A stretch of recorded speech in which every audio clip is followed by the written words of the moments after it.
అభిషేకంలో ఎలా అన్ని భాషలతో ఎలా స్తోత్రం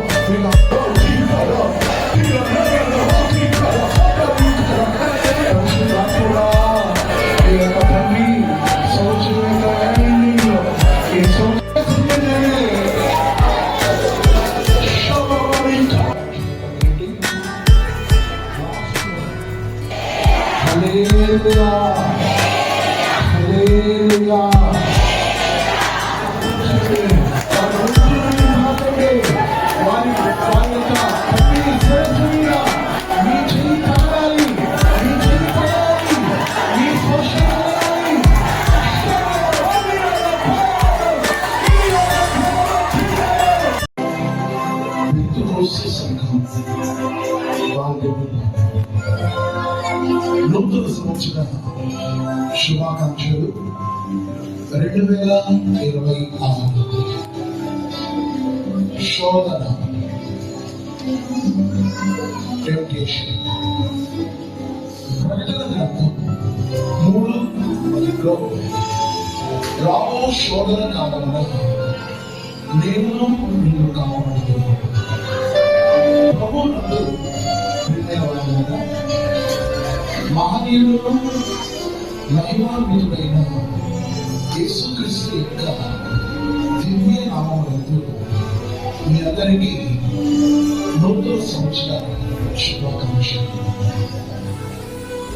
మన జీవిత పయనంలో ఇంకాస్త ముందుకు అంటూ మరో సంవత్సరంలోకి అడుగులకు ప్రభువు చేసిన సహాయములకు ఆయనకే సర్వ స్తుతి ఘనత మహిమ కలుగుగాక.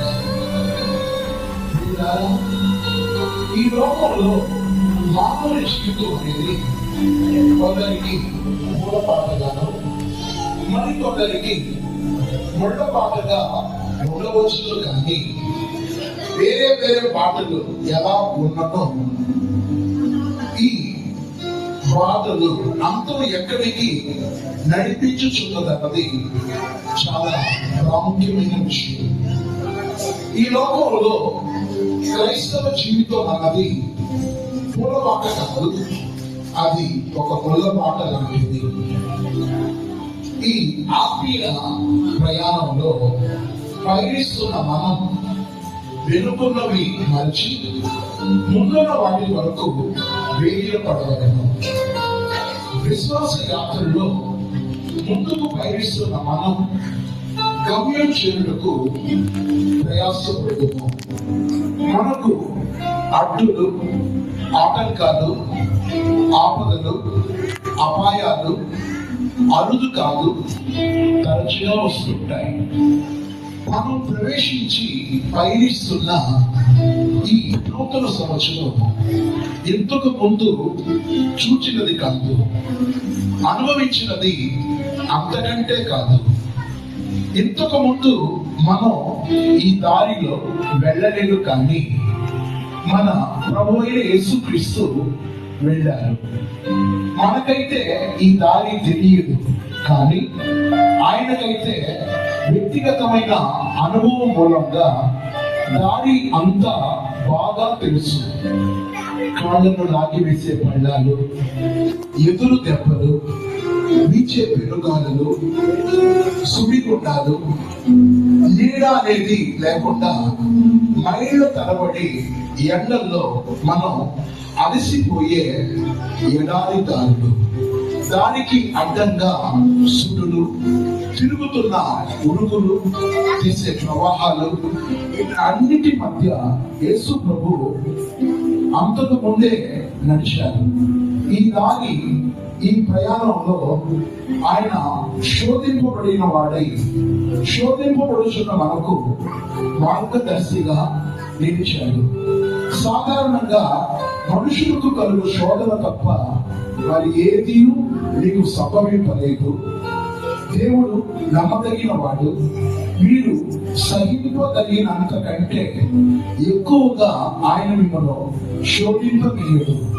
అంతేకాదు, సహింపగలుగుటకు ఆయన శోధనతో కూడా తప్పించుకునే మార్గాన్ని కలుగు చేయనని 1 కొరింథీయులకు రాసిన పత్రిక 10వ అధ్యాయం 13వ వాక్యంలో పరిశుద్ధ గ్రంథంలో చూడగలం.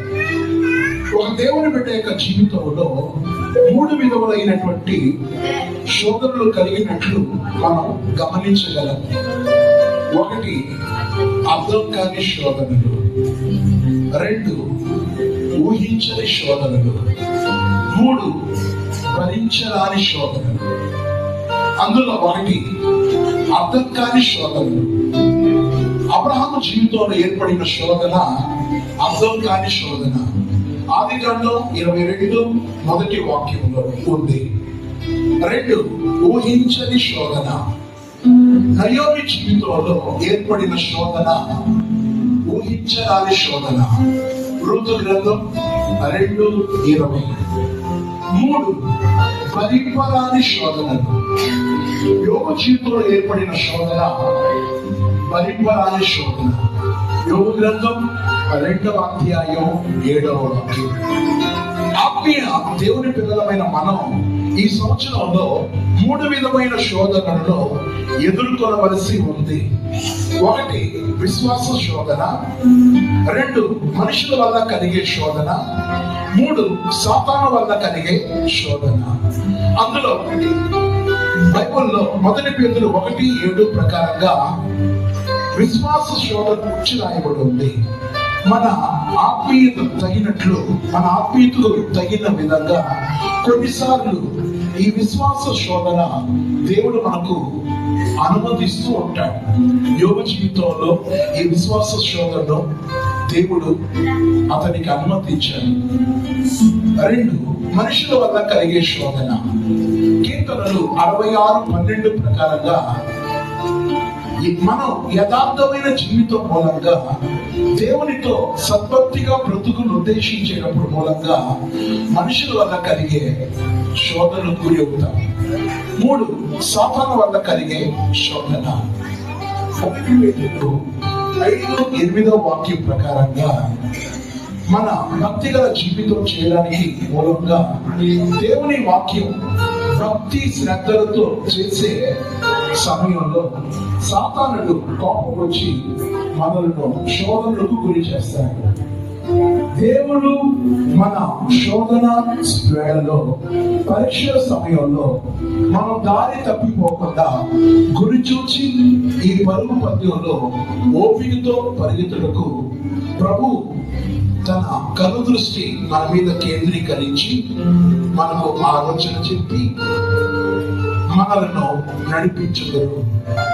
తొట్టిల్లకుండా మనలను కాపాడుటకును, తన మహిమ ఎదుట ఆనందంతో మనలను నిర్దోషులుగా నిలవబెట్టుటకును శక్తిగల రక్షకులను అద్వితీయ దేవునికి మన ప్రభు అయిన యేసుక్రీస్తు ద్వారా మహిమయు, మహత్పత్యమును, ఆధిపత్యమును, అధికారమును యుగములకు పూర్వమును ఇప్పుడును సర్వయుగములకు కలుగును గాక. ఆమేన్. ఈ సంవత్సరంలో నూతన మధురానుభూతులతో ప్రభు తన పిల్లలమైనటువంటి మనలను నడిపించుదురు గాక.